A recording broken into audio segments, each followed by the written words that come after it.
இலக்கு மின்னிதழ் நேயர்களுக்கு வணக்கம். இன்றைய நேர்காணலில் எங்களுடைய கலாநிதி அருஸ் அவர்கள் இணைந்துள்ளார்கள். வணக்கம் அருஸ். வணக்கம் ஸ்டீவன். இலக்கு நேர்களுக்கு அன்பு கலந்த வணக்கங்கள். இன்றும் ஈரான் அமெரிக்கா இஸ்ரேல் யுத்தம் முடிவடைவதாக தெரியவில்லை, நீண்டு கொண்டே செல்கின்றது. கடந்த திங்கட்கிழமையும் ஈரான் ஒரு அமெரிக்காவினுடைய உலங்குவான் ஊர்தியை சுட்டு வீழ்த்தியது நாங்கள் எல்லோரும் அறிந்த விடயம். இது பற்றியும் பேசியிருக்கின்றோம். அதைவிட தற்பொழுது இன்னும் ஒரு விடயம் அதில் நாங்கள் பேசலாம் என்று நினைக்கின்றேன். என்னன்னு சொன்னால், இப்போ தற்சமயம் இன்று நாங்கள் இந்த காணொளி எடுக்கின்ற நேரத்திலே இந்த ஹோர்முஸ் ஜலசந்தியிலே ஒரு கப்பல், எண்ணெய் கப்பல் ஒன்று எரிந்து கொண்டிருப்பதாகவும் அறியக்கூடியதாக இருக்கின்றது. இதை இன்னும் ஒரு விடயம், மிக முக்கியமான விடயம் ஈரான் அமெரிக்காவினுடன் ஏதாவது பேச்சுவார்த்தைக்கு நாங்கள் போவதாக இருந்தால் அமெரிக்கா முடக்கி வைத்துள்ள தங்களது ஃபண்ட் அசஸ்ட் கிட்டத்தட்ட 100 பில்லியன் அமெரிக்கன் டாலர்ஸ் என்று சொல்லப்படுகின்றது. அதுக்கு டொனால்ட் ட்ரம்ப் ஒரு 11 கொடுத்திருக்கிறார். 24 பில்லியன் டாலர்ஸை தாங்கள் ரிலீஸ் பண்ண மாட்டோம், விடுவிக்க மாட்டோம் என்றும், அந்த பணம் அந்த அந்த அந்த தொகை ஈரானால் பாதிக்கப்பட்ட அரபு நாடுகளுடையக்கு அவர்களை மீள கட்டி எழுப்புவதற்கு இந்த இந்த இந்த பணத்தை தாங்கள் பாய்க்கப் போவது என்றும் சொல்லப்படுகின்றது. நாங்கள் தொடர்ச்சியாக பேசுவோம். தற்பொழுது நடைபெறுகின்ற விஷயங்களையும், அங்கால இஸ்ரேல் சவுத் லெபனானில், தெற்கு லெபனானில் தொடர்ச்சியாக தாக்குதல் செய்து கொண்டிருக்கின்றது. இன்றும் பல தாக்குதல்கள் நடந்துள்ளது. முக்கியமாக அவருடைய வரலாற்று இடமான டயர் என்ற இடத்திலே மூர்க்கத்தனமான தாக்குதல் நடந்து கொண்டிருக்கின்றன. நீங்கள் உங்களுடைய கருத்துக்களை பதிவு செய்யுங்கள் அருஸ்.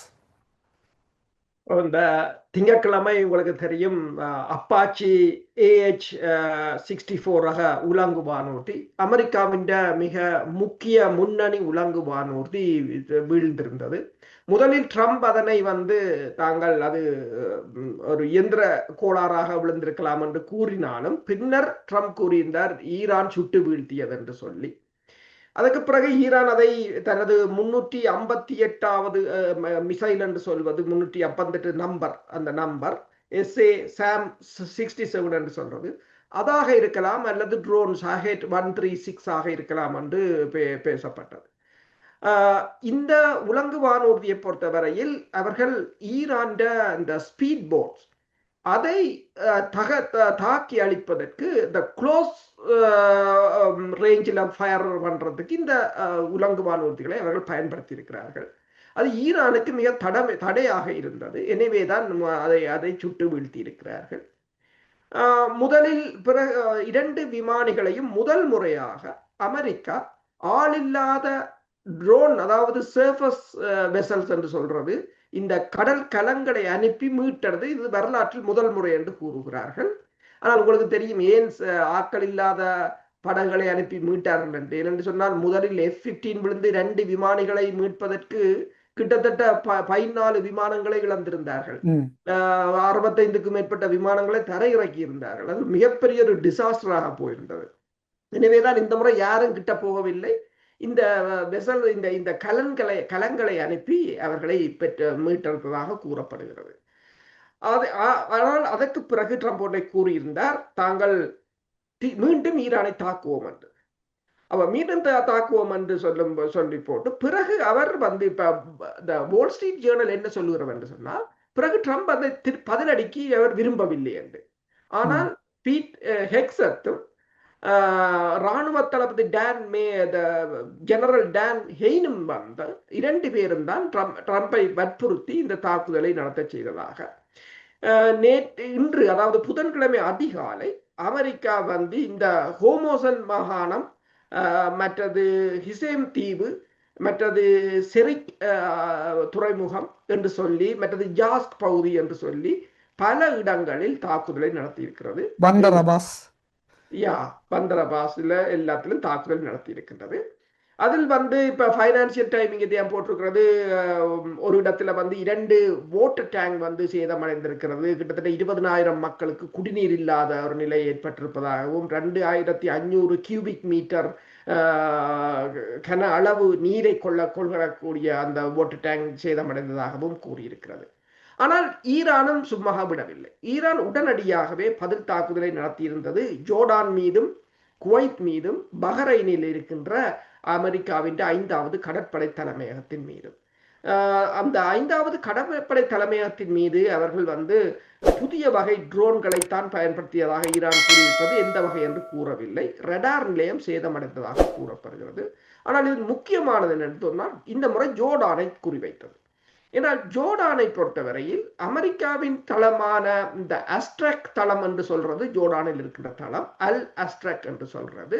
அது முபாரக் சல்டி என்று விமான தளம் என்றும் அதை அழைப்பார்கள். இந்த தளம் என்பது அம்மான் நகருக்கு கிழக்கே சுமார் 100 கிலோமீட்டர் தொலைவில் இருக்கின்ற ஒரு கூட்டுப்படை தலைமையகம். இங்கு பிப்ரவரியில் எடுக்கப்பட்ட செயற்கைக்கோளின் அடிப்படையில் 30 F-35 ரக விமானங்களும் 36 F-15 ரக விமானங்களும் உட்பட கிட்டத்தட்ட 60க்கு மேற்பட்ட அமெரிக்க ஜெட் விமானங்கள் அங்க தனித்திருந்ததை காணக்கூடியதாக இருந்தது. இந்த தளம் 332வது அமெரிக்க வான்படைக்கான சொந்தமான தளம். அது F-15E மற்றது MQ-9 ரிப்பர் ரக ஆளில்லாத தாக்குதல் விமானங்கள் மற்றது F-35 ரக 5ஆம் தலைமுறை விமானங்களுக்கான ஒரு சிறப்பு தளமாகும். அதாவது 15 ஆண்டு கால ஒப்பந்தத்தின் கீழ் அமெரிக்கா அதனை முழுமையாக கட்டுப்படுத்தி வைத்திருக்கின்றது. அந்த தளம் மீன் தாக்கப்பட்டிருக்கின்றது ஜோர்டான் மீதான. ஜோர்டான் கூறியிருக்கின்றது தாங்கள் 5 ஏவுகணைகளையும் இடைமறித்து விட்டோம் என்று. ஆனால் இவர்கள் அவ்வாறு தான் கூறுவதன் உங்களுக்கு தெரியும். எல்லா ஏவுகணைகளையும் எல்லா விமானங்களையும் தாங்கள் இடமறித்து விட்டதாக கூறுவார்கள். ஆனால் 42 விமானம் விழுந்ததை தொழில்நுட்ப கோளாறு என்று கூறுவார்கள். அப்ப அவ்வாறான ஒரு நிலைமைதான் சில சமயங்களில் பொறுத்திருந்து பார்த்தால் தான் தெரியும். ஆனால் இப்போது ட்ரம்ப் என்ன கூறியிருக்கிறார் என்று சொன்னால், அதாவது ஈரான் ஒரு டீலுக்கு வரவில்லை என்று சொன்னால் தாங்கள் இனி தாக்குதலை ஆரம்பிக்க போவதாக கூறியிருக்கிறார்.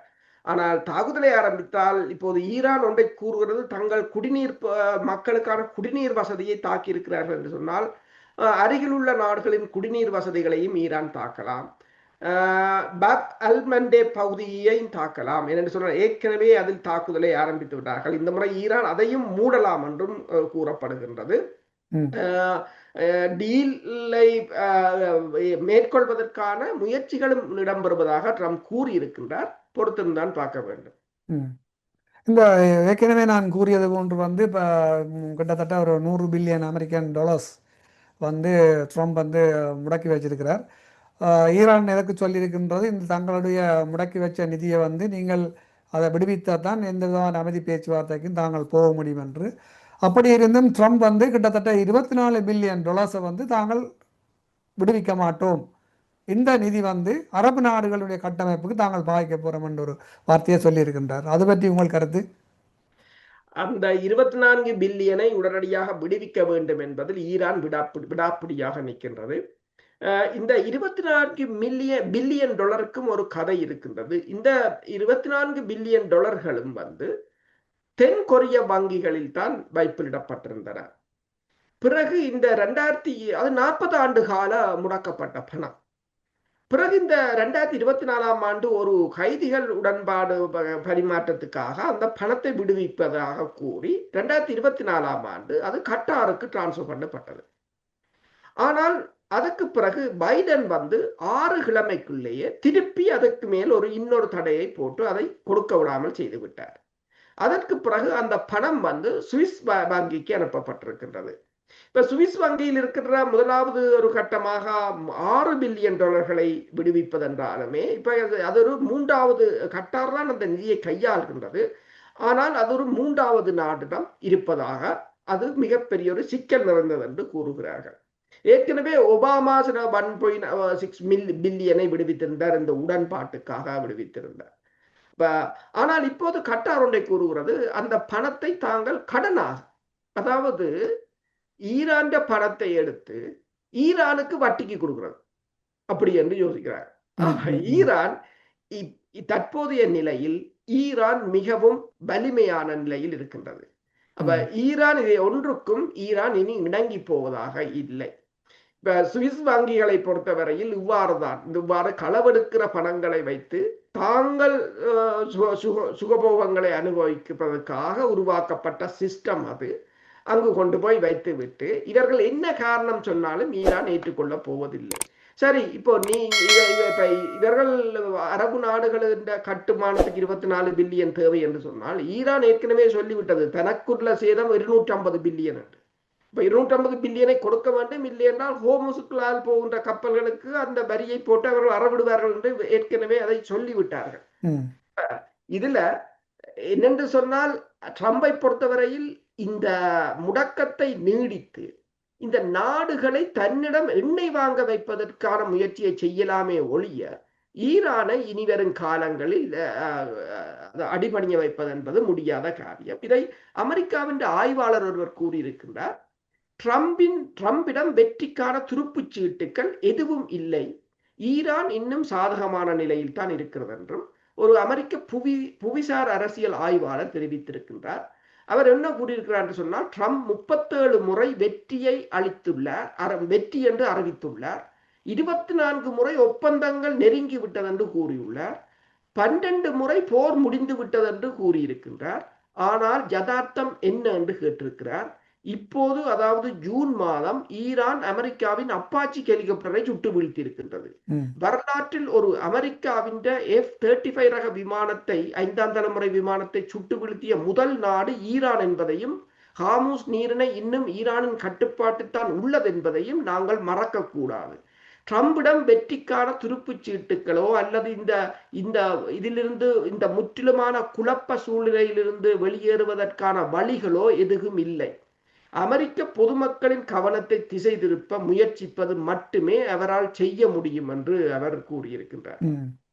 இதைத்தான் நீங்க சொன்னது போலதான் என்று சொன்னால், இப்ப CNN இருக்கட்டும், NBC இருக்கட்டும், ப்ளூம்பர்கா இருக்கட்டும், இந்த மீடியாக்களுக்கு கூட எப்ப ஈரானுடைய வேறு சண்டை முடியும் என்று கேட்டால், ட்ரம்ப் சொல்ற ஒரே வார்த்தை வந்து ரைட் அரவுண்ட் த கார்னர், இந்த மூலையில வந்துட்டு 2 நாள்ல முடிய போகுதுன்றே சொல்லி கொண்டு வர, அந்த போர் முடிகிற மாதிரி இன்னும் தெரியல. இதுல இன்னும் ஒரு நகைச்சுவையான இடமோ அல்லது இன்னும் ஒரு விஷயம் ஒன்று நடைபெற்றது, நீங்களும் அவதானித்திருப்பீர்கள் என்று நினைக்கின்றேன். NBCயினுடைய நெறியாளர் வந்து கிறிஸ்டின் வெல்கர், அவர் வந்து ட்ரம்ப் அவர்களை வந்து அதாவது மீட் த பிரஸ் என்ற ஒரு சந்திப்பொன்றிலே வந்து அவர்கள் சந்தித்து ட்ரம்பிடம் காய்ச்சி கொண்டிருக்கும் பொழுது அரவாசியிலே குழப்பி விட்டு எழுந்து செல்கிறார். அவரிடம் என்ன பிரச்சனை என்று சொன்னால், எத்தனை நாளைக்கு பொய்யையும் புரட்டையும் சொல்லுவது, இனி அவரிடம் தீந்து விட்டது என்றுதான் சொல்வார்கள், புல்லட் இல்லை என்றுதான் சொல்வார்கள். என்று சொன்னால் அவரிடம் இனி சொல்வதற்கு எதுவும் இல்லை. அதைத்தான் இவரே கூறியிருக்கிறார். 37 முறை வெற்றி அறிவிச்சாச்சு, 24 முறை ஒப்பந்தத்தை நெருங்கி விட்டாச்சு, 12 முறை போர் முடிந்து விட்டது என்று சொல்லியாச்சு. ஆனால் இன்னும் போர் தொடர்ந்து கொண்டிருக்கிறது என்று சொன்னால் யார் பொய் சொல்லுகிறார்கள் என்றது தெரியும். அப்போ ஊடகத்தின் கேள்விகளுக்கு அவர் கேட்க முடியாது. ஏனென்றால் போன தடவை கூட ஒரு ஊடகவியலாளர் கேட்டிருந்தார், போர் நிறுத்தம் என்றால் என்ன? ஏனென்றால் இவர்கள் போர் நிறுத்தம் பண்ணிட்டு சண்டை பிடிக்கிறார் குண்டை வீரர். அதுக்கு அவர் சொன்ன பதில் என்னென்றால், போர் நிறுத்தம் என்று சொன்னால் ஒரு குறைவாக சுடுவது. அதான் அவர் சொன்ன. மற்றது இன்னொரு விடயம், அமெரிக்காவில் உள்நாட்டிலே நடைபெற்று கொண்டிருக்கின்றதுன்னு சொன்னால், இப்போ மக்களும் பெரிய அளவிலே வந்து இப்பொழுது கொந்தளிக்க தொடங்கி விட்டார்கள். எரிபொருளினுடைய விலைகள் வந்து கூடிக்கொண்டு செல்கின்றது. அமெரிக்காவினுடைய இன்ஃப்ளேஷன், அதாவது பணவீக்கத்தை பார்த்துட்டு கூட அது நாளாந்தம் வளர்ச்சி அடைந்து விடாது. பணவீக்கத்தினுடைய பெர்சன்டேஜ் இன்றைக்கு பார்த்தீங்கன்னா, இன்றைய நாங்கள் பேசிக்கொண்டிருக்கிற நிலையிலே 4.5 வந்திருக்குது. அப்போ இப்படியே ட்ரம்ப் வந்து இப்படியே போய்கொண்டிருந்தாருன்னா அது என்ன நிலையில் முடிய போகின்றது? அமெரிக்காவுடைய பொருளாதாரம் எப்படி இருக்கிறது? அமெரிக்க மக்களுடைய தலையிலே ஒரு பெரிய ஒரு சுமை ஒன்று வருகின்றது அல்லவா? அதைத்தான் இப்போது ட்ரம்ப் வந்து அதுதான் அவருக்குள்ள மிக முக்கிய பிரச்சனை. இப்போது எரிபொருள் விலை வந்து அமெரிக்காவில் 40% ஏறிவிட்டது. அதே சமயம் இன்ஃப்ளேஷன் வந்து கிட்டத்தட்ட 4.3% உயர்ந்து விட்டதாக கூறுகிறார்கள். இது கடந்த 3 ஆண்டுகளில் இது மிக அதிகம் என்று கூறியிருக்கிறார்கள். இப்ப எக்ஸோன் மொபில் நிறுவனத்தின் CEO கூட கூறியிருக்கிறார் என்னென்று சொன்னால், எண்ணெய் கூட இவர்கள் எண்ணெய் விலையை கட்டுப்பாட்டுக்கு வைத்திருப்பதற்காக கையிருப்பில் இருக்கின்ற எண்ணெய்களை எடுத்து விடுவதால் அது வந்து மிகப்பெரிய ஒரு ஆபத்தான நிலையை நாங்கள் நெருக்கி கொண்டிருக்கிறோம் என்று, இப்போதைக்கு போர் முடிவது போல தெரியவில்லை என்று சொல்லி இன்று ப்ளூம்பர்க் ஒன்றை போட்டிருக்கிறது. இந்த சுயஸ் கால்வாய்க்குள் ஊடாக வருகின்ற கப்பல்களின் எண்ணிக்கை வந்து இப்போது 28% அதிகரித்திருக்கிறது என்று. கிட்டத்தட்ட 529 டேங்கர்கள் இந்த ஏப்ரல் மாதம் அதற்குள்ளால் வந்திருக்கின்றன என்று கணக்கு காட்டியிருக்கிறார்கள். அப்ப அதுகளை வைத்துத்தான் இப்போது சமாளித்துக் கொண்டிருக்கிறார்கள் இந்த எண்ணெய் விலையை. ஆனால் இன்னொரு போர் மூண்டால் ஏமன் ஹூதிஸ் அமைப்பினர் சுயஸ் கால்வாயை மூடலாம். இன்றும் கூட சுயஸ் கால்வாய், அதாவது இந்த செங்கடல் பகுதியில் ஹூதிஸ் அமைப்பினர் ஒரு டேங்கர் கப்பல் மீது தாக்குதலை நடத்தியதாக இந்த யூகே எம்டிஓ என்ற கடல்சார் நிறுவனம் தெரிவித்திருக்கின்றது. அதே நேரம் நீங்கள் முதல் கூறியது போல ஹார்முஸ் நீரிணையில் ஒரு டேங்கர் இப்போது எரிந்து கொண்டிருக்கின்றது.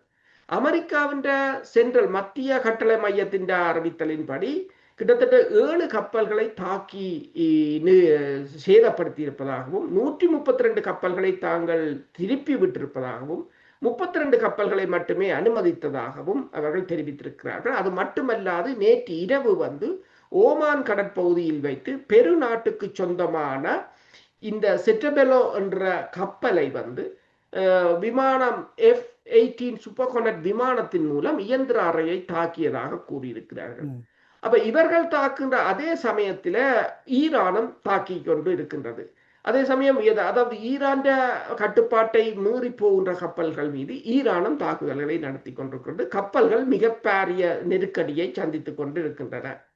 ஆனால் அதே சமயம் இந்த ஊடகங்கள் சொல்கின்றன, ஊடகங்கள் நியாயமாக போடுகின்றன, பல கப்பல்கள் ஈரான் அனுமதியுடன் வெளியேறி கொண்டிருக்கின்றன. இப்ப IMF கூறுகின்றது கிட்டத்தட்ட 5 கப்பல்கள் தினமும் அந்த பகுதிக்குள்ளால் போகிறது என்று சொல்லி. ஆனால் ட்ரம்ப் இப்போது என்ன கூறியிருக்கிறார் சொன்னால், இந்த ஊடகங்கள் எல்லாம் ஃபேக் மீடியாஸ், அவர்கள் தங்கள் பொய்யை கூறுகிறார்கள். தான் ஸ்டீல் வோலை போட்டிருக்கிறேன், உருக்குனால சுவரை போட்டிருக்கிறேன், ஜீரோ பிசினஸ், ஈரானால் எந்தவித பிசினஸையும் செய்ய முடியாது, இந்த ஊடகங்கள் எல்லாம் பொய்யை கூறுகின்றன என்று அவர் கூறியிருக்கின்றார். ஆனால் இப்ப என்னென்று சொன்னால், அதாவது அமெரிக்காவின் சேர்ந்த இராணுவ அதிகாரியான ஸ்டெஃபனோ ஒன்றை கூறியிருக்கின்றார். என்னென்று சொன்னால், கப்பல்கள் போகின்றத அதுக்குரிய காரணங்கள் படைத்துறைக்கு அப்பாற்பட்டு அரசியல் காரணங்களாகத்தான் அது இருக்கின்றன. இந்த அப்பாச்சி 64 ஹெலிகாப்டர் சுட்டு வீழ்த்தப்பட்டதும் இந்த ஹெலிகாப்டர் ஈரான் சிறிய படகுகளை தாக்கி அழிப்பதற்கு இவர்கள் அதிகமாக தென் பகுதியில், ஹோர்முஸின் தென் பகுதியில் அதனை பயன்படுத்தி கொண்டிருந்தார்கள். எனவேதான் ஈரானுக்கு அது ஒரு மிகப்பெரிய தலையீடியாக இருந்ததால் அதை சுட்டு வீழ்த்தி இருக்கிறார்கள் என்று கூறியிருக்கிறார்கள். ஆனால் அவர் கூறியிருக்கிறார், ஆனால் என்ன என்றால் இதில் ஈரானால் எந்த ஒரு அமெரிக்காவின் நடவடிக்கையையும் எந்த போர் விமானத்தையும் சுட்டு வீழ்த்த முடியும் என்பதை ஈரான் தொடர்ச்சியாக நிரூபித்துக் கொண்டு வருது. அதுதான் அமெரிக்காவுக்குரிய மிகப்பெரிய ஒரு பிரச்சனை. நீங்கள் கூறியது போன்று இந்த NBC-னுடைய நேர்காணலில் கூட ட்ரம்ப் எழும்பி போகும் பொழுது அவர் நெறியாளருக்கு நேரே சொல்லிட்டு போறார், நீங்கள் எல்லாம் டிஸ்ஆனஸ்டான மீடியா ப்ரெஸ் என்று சொல்லி போட்டு நீங்களாம் நேர்மையற்றவர்கள் என்று சொல்லி போட்டு போறார். இப்போ அவர் தனியாக NBC-யை மட்டுமன்று இல்லை, எல்லா நாங்கள் மெயின் ஸ்ட்ரீம் மீடியாண்டு சொல்லப்படுகின்ற CNN இருக்கட்டும், ப்ளூம்பர்க்காக இருக்கட்டும், எல்லா மீடியாக்களையும் இப்போ சாடி கொண்டு தான் நிற்கிறார். ஏன்னா ஒரு மீடியா கூட அவற்றை பக்கம் இல்லை இன்றைக்கு. ஏன்னா அந்தளவுக்கு அந்த மீடியாக்களுக்கு இவற்றை பொய்யும் பிரட்டுகளும் எல்லாம் அவர்களுக்கும் அழுத்து விட்டது. மற்றது நாங்கள் எங்களுடைய இந்த இந்த இந்த உரையாடலின் பார்வையை நாங்கள் இப்போ சவுத் லெபனான் பக்கம், தெற்கு லெபனான் பக்கம் திருப்புவானால், பட் இதில் இன்னொரு விடயத்தை நான் இதில் குறிப்பிடலாம் என்று சொல்லி சொன்னால், இந்த இஸ்ரேல் தொடர்ச்சியாக ஈரானுக்கு ஏவுகணைகளை அனுப்பி கொண்டிருந்த பொழுது ட்ரம்ப் தொலைபேசி ஊடாக நெத்தானியாவோட கதைச்சு அதை நிறுத்த சொன்னார். இப்பொழுது இஸ்ரேல் மிக ஆதங்கப்படுகின்ற என்னென்னு சொன்னால், அமெரிக்கா தேவையில்லாமல் தங்களோட விஷயத்தில் தலையிடுகின்ற மாதிரி தங்களுக்கு மேல் அமெரிக்கா ஆதிக்கம் செலுத்துறதுக்கு முனைகிறார்கள் என்று சொல்லி ஒரு விசனமான ஒரு கருத்தொண்டை வெளியிட்டிருக்கிறார்கள். இது பற்றி சொல்லுங்கள். இதுக்கப்புறம் நாங்கள் இந்த லெபனான் விடயத்தை பற்றி மெதுவாக பேசுவோம். இஸ்ரேலிய பிரதமர் பேசும்போது கூறியிருந்தார், தாங்கள் அதாவது ஈரான் இனி ஒரு மிஸ்டேக் விட்டால் தாங்கள் பலமாக தாக்குவோம் என்று சொல்லியும், ஈரானும் ஹிஸ்புல்லாக்களும் இணைந்து புதிய ஒரு சமாந்தர நிலையை, ஒரு புதிய ஒரு சமன்பாட்டை ஏற்படுத்த முற்படுகிறார்கள் என்று சொல்லியும், தான் ட்ரம்புக்கு கூறியதாகவும், நாங்கள் டிஃபெண்ட், அதாவது எங்களை பாதுகாக்கத்தான் நாங்கள் தாக்குதலை நடத்துகிறோம் என்று சொல்லியும், இந்த கலிலி பகுதி மீது ஹிஸ்புல்லாக்கள் ஆயிரக்கணக்கானவர்கள் ஊடுருவி ஒரு தாக்குதலை நடத்துவதற்கும் 1,50,000 ஏவுகணைகளை ஏவுவதற்கும் தயாராக இருந்தவர்கள் என்று சொல்லியும், ஈரான் நியூக்ளியர் அட்டாக்கை தவிர்ப்பதற்குத்தான் தாங்கள் தாக்குதல் நடத்தியதாக கூறியிருக்கிறார். ஆனால் அக்சியோஸ் ஊடகம் போட்டிருக்கிறது, ட்ரம்ப் இறுதியில் அச்சுறுத்தியதாகவும், அதாவது தாக்குதலை நிறுத்தாது விட்டால் இஸ்ரேலுக்கான உதவிகளை முற்றாக நிறுத்துவேன் என்று ட்ரம்ப் கூறியதாகத்தான் அக்சியோஸ் ஊடகம் போட்டிருக்கின்றது. அது இஸ்ரேலுக்கு உள்ளகத்தில் கடுமையான பிரச்சனைகளை தோற்றுவித்திருக்கின்றது. இப்போது தோற்றுவிக்கிறது என்ன தோற்றுவிக்கிறார் சொன்னால், அதாவது ட்ரம்ப் இஸ்ரேலின் இராணுவத்தை கட்டுப்படுத்துகிறார்.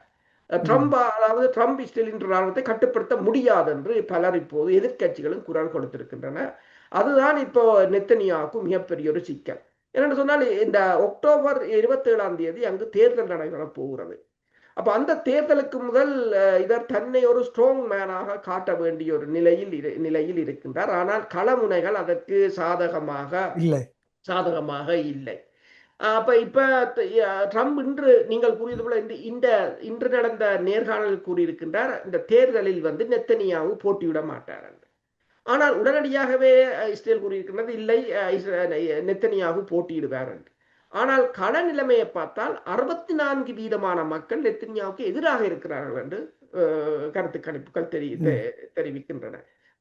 இப்ப அமெரிக்காவுக்கும் இஸ்ரேலுக்கும் இடையிலான, ஏனென்று சொன்னால் ட்ரம்ப் தாக்குதலை நடத்த வேண்டாம் என்று சொன்ன பிற்பாடும் இஸ்ரேல் தாக்குதலை நடத்தியது. பலர் இப்போது கூறுகிறார்கள், இஸ்ரேல் அமெரிக்காவின் சொல்லை கேட்கப் போவதும் இல்லை, அமெரிக்காவால் இஸ்ரேலை கட்டுப்படுத்த முடியாது என்ற ஒரு தோற்றப்பாடு இப்போது பரவலாக எழும்பியிருக்கிறது. இது இரண்டு பேருக்கும், நெத்தனியாவுக்கும் ட்ரம்புக்கும் இடையிலான ஒரு ஈகோ கிளாஷாக மாறி இருக்கிறது. இந்த போரை கூட நெத்தனியாக விடாம தொடர்ச்சியா நடத்துறதுக்கும் ஒரு காரணம் சொல்லப்பட்டது ஏனென்று சொன்னால், ஏற்கனவே நெத்தனியாகுவிலே உள்ள இந்த கொரப்ஷன்ஸ் சம்பந்தப்பட்ட வழக்குகள், இந்த இன அழிப்பு சம்பந்தப்பட்ட வழக்குகளின் சார்பாக அவருக்கு ஏற்கனவே சிறை கதவுகள் திறந்து அவரின் வருகைக்காக பார்த்து கொண்டிருக்கின்ற சிறை கதவுகள். அப்போ இவர் இந்த ராஜதந்திர பதவியிலிருந்து விலகினால் அன்றே இவர் சிறைக்கு செல்ல வேண்டியதான ஒரு நிர்பந்தம் ஏற்படும் இல்லையா? ஆனா அதை தவிர்க்கிறதுக்கு முயற்சி செய்வார். இப்படி ஆட்களை கொண்டு தவிர்க்கிறதுக்கு முயற்சி செய்வார். அதை தவிர்க்கிறதுக்கு அதை 2 தடவைகள் ட்ரம்பும் மக்களிடம் கேட்டிருந்தார்கள், நீங்கள் அவரை மன்னித்து விடுங்கள் என்று சொல்லி 2 தடவைகள் ட்ரம்பும் அதை கேட்டிருந்தார். இப்போது நீங்கள் பார்க்கலாம், இந்த கடந்த மாதம் 3 தடவைகள் நீதிமன்றம் அழைப்பானை அனுப்பிய போதும் அவரின் வழக்கறிஞர் சொன்னது என்னென்றால், பாதுகாப்பு காரணங்களுக்காக கலந்து கொள்ள முடியாது என்று.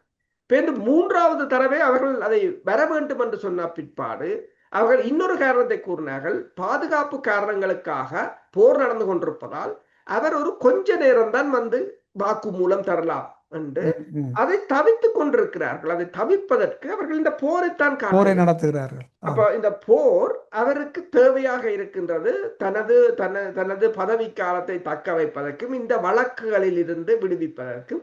ஒரு வெற்றியை எடுத்துவிட்டு அடுத்த தேர்தலில் வென்று விட்டால் இந்த வழக்கை தள்ளி போடலாம் என்றது அவருடைய கனவாக இருக்கின்றது. ஆனால் களமுனைகள் அதற்கு சாதகமாக இல்லை. இப்ப ஹிஸ்புல்லாக்கள் இன்று இடம்பெற்ற சம்பவத்திலும் பார்த்தீங்கள் என்று சொன்னால், இன்றும் இஸ்ரேல் லெபனானை தாக்கி இருக்கின்றது. பல இடங்களில் குண்டுகளை வீசி சேதம் ஏற்பட்டிருக்கிறது. ஒரு கார் மீது வீசப்பட்ட குண்டில் 2 பேர் கொல்லப்பட்டிருக்கிறார்கள். அதே போல ஹிஸ்புல்லாக்களும் இஸ்ரேல் மீது இன்றும் தாக்குதலை நடத்தி இருக்கின்றது. அதே சமயம் அதாவது இப்போது அல் ஜசீரா ஒரு செய்தியை போட்டிருக்கிறது, ட்ரம்ப் இப்போது லெபனான் மீது ஒரு சாஃப்ட் அப்ரோச்சை மேற்கொள்கிறார் என்று சொல்லியும், ஹிஸ்புல்லாக்களையும் லெபனானையும் இணைப்பதன் ஊடாக இந்த ஈரான் டீலை கொண்டு வருவதற்காக இப்போது அந்த பக்கமாக ட்ரம்ப் திரும்பி இருக்கிறார் என்றும் அல் ஜசீரா போட்டிருக்கின்றது. ஏனென்று சொன்னால், இப்போது கூறுகிறார்கள், B-52 ரக நியூக்ளியர் குண்டுகளை சுமந்து செல்கின்ற விமானங்கள் இந்த சிலி பிரதேசத்தில் இருந்து மேற்கு ஆசியாவை நோக்கி இன்று சென்று கொண்டிருப்பதாக எல்லாம் கூறுகிறார்கள். ஆனால் அவ்வாறு இருந்தாலும் ஒரு முழு அளவிலான போரை நடத்துவதற்கான நிலையில் இப்போது அமெரிக்கா இல்லை. அந்த இழப்புகள் அவ்வளவு தூரமாகத்தான் இருக்கின்றது. அப்ப இந்த நிலையில் வந்து ஏதாவது ஒரு டீலை கொண்டு வர வேண்டும். ஆனால் அவர் அமெரிக்காவை பொறுத்தவரையில் இந்த முற்றுகையை வைத்துக்கொண்டு ஏனைய நாடுகளை தன்னிடம் ஒரு எண்ணெய் உடன்பாட்டுக்கு எழுதி கொண்டு ஒரு 25 வருடம் 10 வருடம் 15 வருடம் என்று எழுதி கொண்டு இதை அகற்றிவிட்டால் அதுக்கு பிறகு அவர்கள் அந்த ஒப்பந்தப்படி எண்ணெயை வாங்கத்தான் வேண்டும். அந்த ஒரு நிலைக்காக. ஏனென்றால் நேற்று நீங்கள் பார்த்தீங்கன்னா இந்தியாவின் கப்பலை அமெரிக்காவின் விமானம் சுட்டு தாக்கி சேதப்படுத்தி இருந்தது. 24 பேர், அதில் இந்தியர்கள். அவர்களை ஓமான் கடற்பகுதியில் வைத்து இந்த F-18 விமானத்தால் இயந்திர பகுதியை நோக்கி ஏவுகணையை ஏவி இருந்தார்கள். பிறகு அவர்களை உலங்கு வானூர்தி மூலம் மீட்டிருந்தார்கள். இன்று பெரு நாட்டின் கப்பல் மீது தாக்குதலை நடத்தியிருக்கிறார்கள். இப்போது ஈரான் கப்பல் மீது தாக்குதலை நடத்துவதில்லை, ஏனைய நாடுகள் மீது தான் தாக்குதலை நடத்துகிறார்கள், ஈரான் போர்ட்டுக்கு போகாமல் இருப்பதற்காக. ஆனால் ஈரான் இப்ப எல்லோரும் கூறுகிற ட்ரம்ப் கூறுகிறார் ஈரான் பிசினஸ் வந்து பூச்சியமாக இருக்கிறது என்று சொல்லி. ஆனால் ஆய்வாளர்கள் என்ன கூறுகிறார்கள் சொன்னால் இந்த போரினால் ஈரான் எண்ணெய் வருமானம் 80% உயர்ந்திருக்கிறது. முன்பு சரியான $60 வித்த எண்ணெய் இப்போது $100 விற்கிறார்கள். அதுக்கும் கூடுதலான டிமாண்ட். என்னடா சவுதி அரேபியாவோட இல்லை, ஈராக்கின் எண்ணெய் வருவதில்லை, இல்லை ஓமான் இல்லை. அப்ப ஈரான்டைய பாகிஸ்தானுக்கு ஊடாக கொண்டு செல்கிறார்கள். ஜப்பான் கூட $2 மில்லியன் செலுத்தி 2 கப்பல்களை ஈரானுடன் பேசி எடுத்திருந்தது வெளியில் தங்களுக்காக. அப்படி பலரும் எடுத்துக்கொண்டுதான் இருக்கிறார்கள். நிலத்தொடர்ச்சி பின்பக்கத்தில் இருக்கின்றபடியால் அவர்கள் அந்த லேண்ட் வழியாக வந்து சீனாக்கும் மற்ற நாடுகளுக்கும் எண்ணெயை கொண்டு செல்கின்றார்கள். நல்லது அரசு, நாங்கள் நிறைவு செய்கின்ற நேரம் நெருங்கியபடியால் நாங்கள் அடுத்த இன்னும் ஒரு முறை சந்திப்போம் என்று கூறிக்கொண்டு, நேயர்களே நீங்களும் இந்த காணொலியை பாருங்கள், பிரயோசனமாக இருக்கும். எங்களால் இயல்பான வரைக்கும் சரியான ஆய்வு செய்து சரியான தகவல்களை நாங்கள் உங்களுக்கு பகிர்ந்திருக்கின்றோம். உங்களுடைய கருத்துக்களை ஞாபகமாக மறந்து விடாமல் கண்டிப்பாக பதிவு செய்யுங்கள், நாங்கள் வரவேற்கின்றோம். நன்றிகளை கூறிக்கொண்டு அரசு, நன்றி, வணக்கம். நன்றி, வணக்கம்.